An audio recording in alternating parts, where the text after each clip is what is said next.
I have a family of 7 sisters and 1 brother.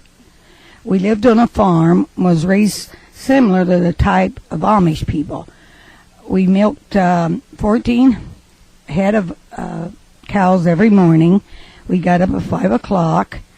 We had to milk, and we had one old cow that wore kickers because she kicked so bad. And we had to clean the strainer and the separator and everything before we could get on the school bus and go to school. And the school bus usually came around 7 o'clock. Well, I'd go to school all day. Then I'd come home.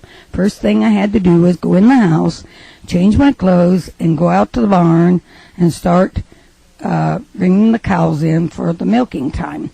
And we fed the chickens and slopped the hogs. And then we might be out in the barn till about 6 o'clock because we always had to scrape the barn down and put lime on the floor.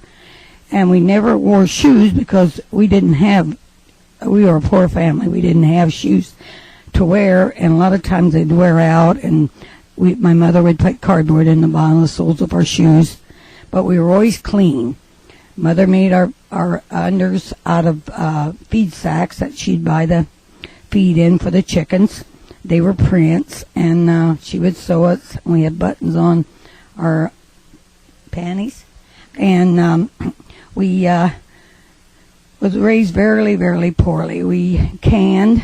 We put up a big garden every year, and we canned and butchered. And my job when we butchered was to stir the lard. And one year we were butchering, and one of our cows had a calf way back in the field.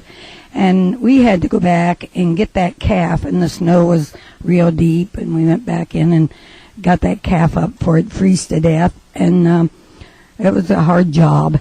But, I wouldn't want to be raised any other way because all of the girls has turned out to be real good girls. I have 2 sisters dead and 1 brother.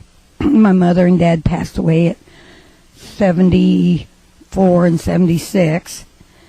And but as far as coming out of a big family, I wouldn't want it any other way. And us girls has turned out to be terrific girls.